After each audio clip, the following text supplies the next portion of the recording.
Merci, Mme la Présidente. Je vais laisser la parole à mes collègues. Je mentionnerai juste, M. Fortin, que vous avez fait un exposé assez éloquent. Puis je comprends très bien ce que ressentent les familles lorsque, par exemple, on parle des problèmes de dépistage. Cependant, moi, je dirais qu'à mon avis, et là, chacun d'entre nous est interpellé sur le plan de son sens éthique personnel là-dessus, à mon avis, il n'est pas contradictoire sur le plan éthique de faire coexister le dépistage, qui est essentiellement de la prévention, et un traitement inclusif et respectueux pour les gens qui ont à vivre avec ce problème de santé, qui, comme vous l'avez à juste titre rappelé, est un vaste spectre. Ce n'est pas tous les enfants avec les trisomies 21 qui sont atteints de déficiences intellectuelles sévères. Il y a des variétés ou des formes de la maladie qui sont beaucoup moins sévères et qui permettent beaucoup plus d'inclusion dans la société, et notamment dans le milieu scolaire. Mais je sais que c'est pas facile de faire affaire à ces grands réseaux de l'éducation et de la santé et des services sociaux.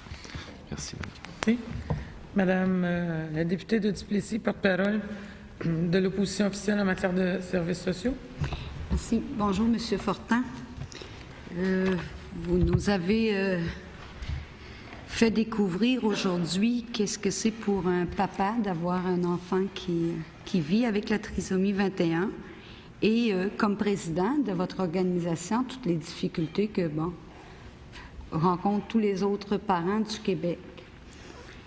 Et vous savez, par ce projet de loi-là, le projet de loi 56, on veut améliorer la condition. Je pense que les deux côtés, là, ici, là, la condition de vie des personnes handicapées au Québec. Vous avez fait, puis vous l'avez très, très bien décrit. La trisomie 21, c'est un enfant qui peut souffrir de déficience intellectuelle légère, moyenne, avancée. Et dans toute aussi la définition des personnes handicapées, ça devient complexe. Mais ce que je voudrais vous entendre, c'est au niveau de l'éducation. Un enfant souffrant de déficience intellectuelle, certains parents vont demander, s'il souffre de déficience intellectuelle légère, un certain suivi. On peut demander d'avoir des personnes de ressources, que ce soit des techniciens en réadaptation ou, des fois même dans certains milieux où les hôpitaux, c'est des fois la commission scolaire, au bon vouloir de la commission scolaire.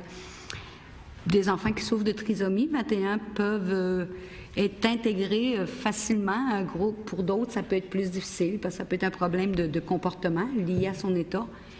Et je suis toujours étonnée parce que moi, j'ai été dans ce milieu-là, les commissions scolaires, pendant plus de 15 ans. Et je siégeais à la Fédération des commissions scolaires où on était tous les présidents des commissions scolaires du Québec autour de la table.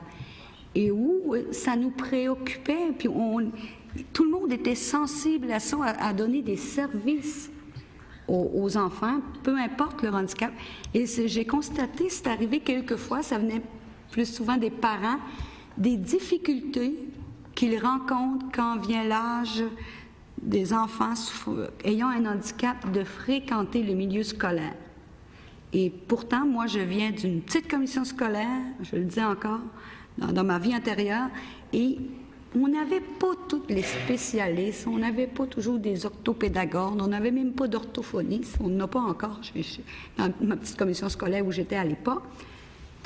Et pourtant, on réussissait. Et là, je voudrais savoir, parce que moi, j'ai quitté, mais ça se faisait dans le temps. Il y avait un plan d'intervention qui se fait en collaboration. Chez nous, ça se faisait avec le directeur de l'école, avec l'enseignant, avec le conseiller pédagogique, avec les parents. Les parents étaient impliqués et ils acceptaient le plan d'intervention qui leur était proposé. Moi, je vous dis, si vous avez une expérience face à ça, j'aimerais que vous m'en parliez un peu plus.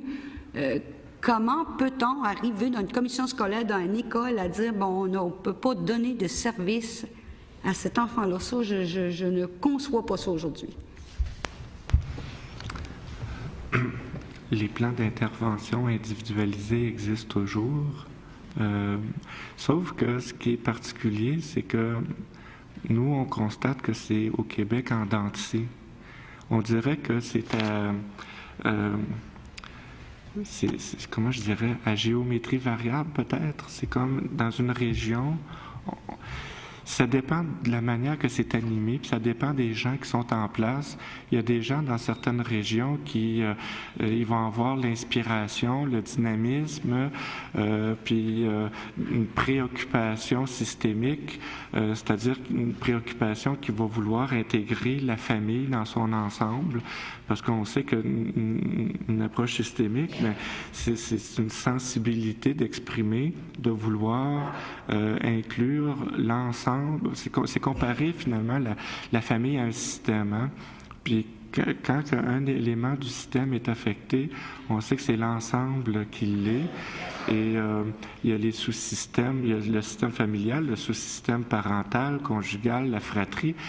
Mais il y a des endroits où on a une très grande préoccupation d'intégrer les papas et les mamans dans les plans d'intervention individualisés de leur enfant.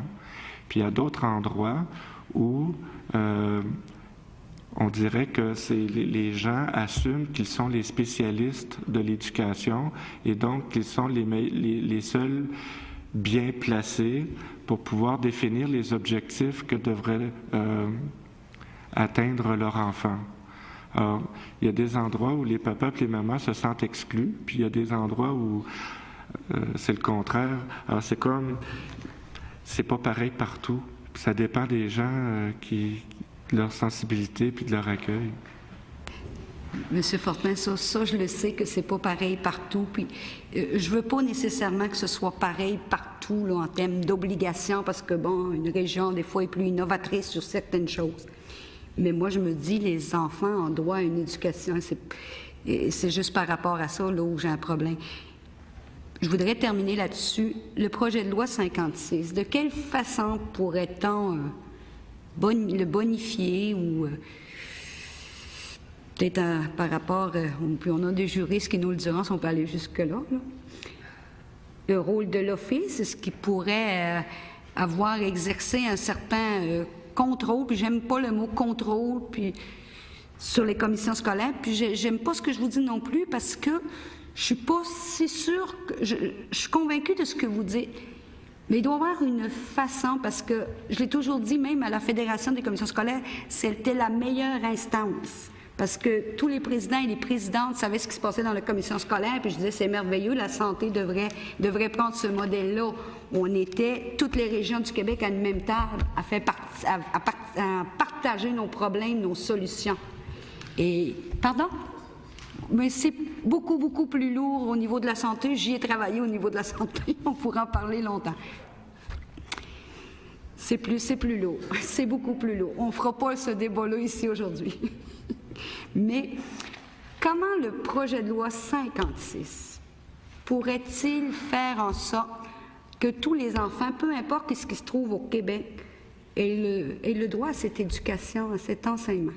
De quelle façon on pourrait bonifier ça selon vous? Bien, Madame la Présidente, ce qu'on pourrait faire, ce serait peut-être de ne pas se demander jusqu'où les juristes pourraient nous laisser aller. Moi, pour maximiser la qualité de mes interventions, je me suis donné la peine, après la naissance de mon fils, d'aller à l'Université de Sherbrooke pour aller me chercher une scolarité en droit de la santé. Et je ne crois pas que ce soit la bonne idée que de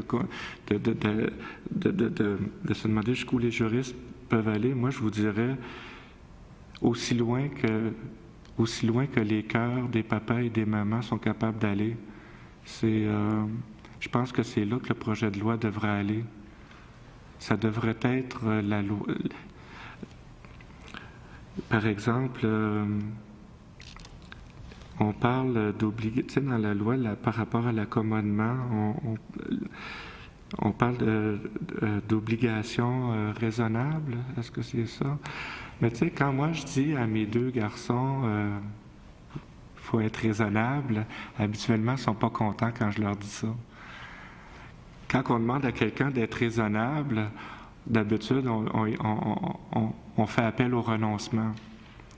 Alors, moi, je vous dirais qu'on a une chance unique de se démarquer au Québec par une loi qui pourrait avoir...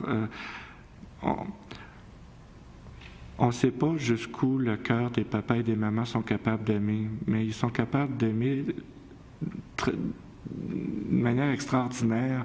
Puis à l'organisme, à la société, c'est rempli de papas et de mamans comme moi qui s'épanouissent avec leur enfant et qui ne voient pas ça du tout comme une épreuve ou qui ne voient pas du tout ça comme une fatalité. Moi, c'est un enrichissement, puis c'est ma plus belle contribution à l'humanité, mon fils Mathieu et mon autre fils Olivier. Alors, tout ça pour vous dire que la loi, elle devrait aller comme ça. Aussi loin que le cœur des papas et des mamans sont capables d'aimer. Merci beaucoup, M. Fortin, et je pense qu'on se rejoint quelque part et je l'inscris, la loi du cœur. Quand j'ai dit que puis je veux juste préciser, quand j'ai dit jusqu'où ce que les juristes peuvent aller, c'est parce que vous savez, si je parle des commissions scolaires, que je parle d'un autre ministère, on peut appeler ça ainsi, chacun a son champ de compétences et pour pouvoir harmoniser tout ça, ça prend des lois et bon, ça nous prend quand même le conseil. Moi, je ne suis pas une juriste, je ne suis pas un avocat et c'est pour ça que je me disais, des fois, sans intervenir trop, là, au niveau de tous nos paliers, ça nous prend quand même des conseillers. Mais je vous dirais que je vous comprends très, très bien comme papa et ça serait merveilleux si on pourrait appeler cette loi-là la loi du cœur. Merci beaucoup. Merci, M. Fortin, pour la présentation de votre mémoire. Maintenant, je demanderai à l'Office des personnes handicapées du Québec de bien vouloir prendre place et je vais suspendre quelques instants.